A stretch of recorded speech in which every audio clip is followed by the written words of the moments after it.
What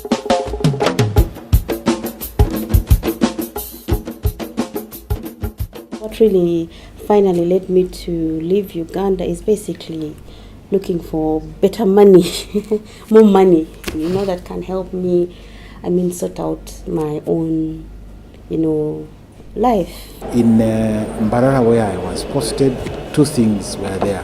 One, there was no equipment for me to work in, especially that happens in many of our referral hospitals. There are no facilities. So you get there, and being a radiologist, I need an X-ray in place, I need an ultrasound in place, and a lot of these other equipment, the CT scan and MRI, which were not there.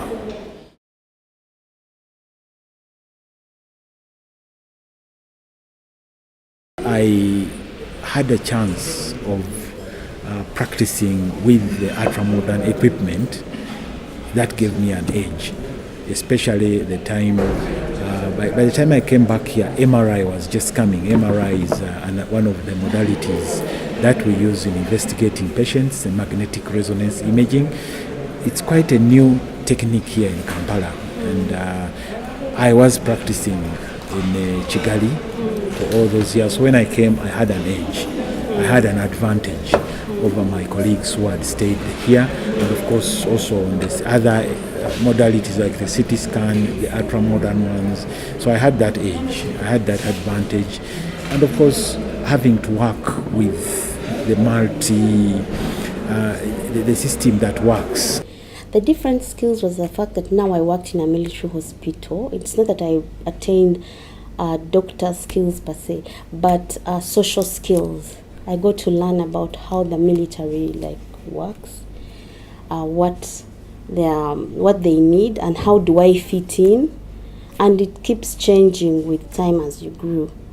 And I was also able to utilize more and perfect the skills I had, because the patient numbers were there, the variety of diseases were there, and in particular, I was able to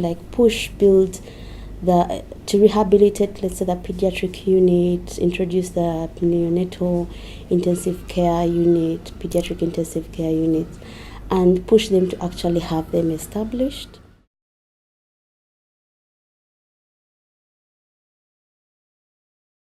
When I was there, Uganda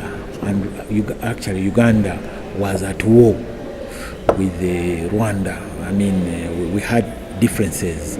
So being a Ugandan in Rwanda at that time wasn't easy, because everyone knows you can't speak the language.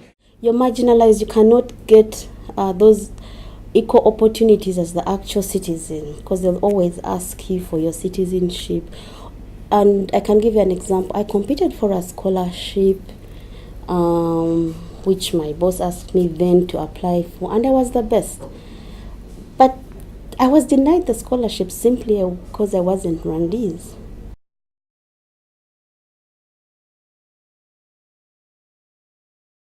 I don't know how that I can paraphrase that, because in Uganda there are lots of things which do not work, if I can use that word, but in Rwanda the systems are streamlined. The health system is streamlined.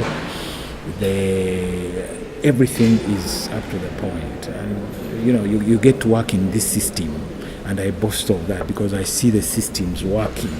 You're able to report to someone, you put your request, and it goes through the serial, and something is addressed. So the systems work. I think it's mainly sorting out the human resource in terms of remuneration, because by that one thing, there is a lot you do that you do not know until you actually remunerate the doctor. Because when I was well remunerated, I did so much.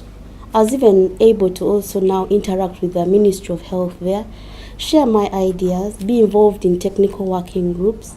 I was able to push to get the hospital where I was to become a teaching hospital. So I did all this all under that one pay, simply because it was adequate.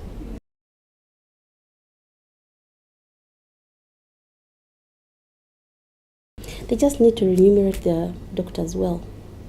That is it. I can't put it any other easier. No. Because even with poor infrastructures, I've said doctors can work there, and make even the infrastructure better. Yeah. So to unblock that mind that is already blocked by no money, it's very difficult to work 500 people every day when you're hungry, when your own children are hungry, when your landlord is going to chase you away, something like that. Also, it's also helps build confidence.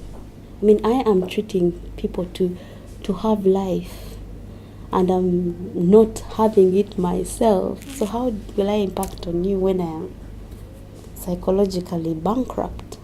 For starters, I think the ministry or the country or whoever runs the health in the system, it can be, in order to retain the specialist, two things should happen. Those hospitals that you send them to, or the hospitals where they go, they should be equipped with the state-of-the-art equipment. That's number one. The payment should be up to the standard.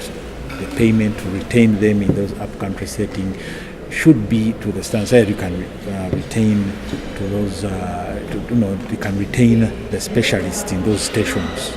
That's number one. Towards our administration or the Minister of Health, to the doctors, well, I would think it's a good experience. When you go there, it opens one's mind and one's thinking. You go there 1 or 2 years, plan yourself, and you get to work in a system which works. Everything flows well. There's nothing which is dead. It also gives you, an opening. You start to think differently about your work.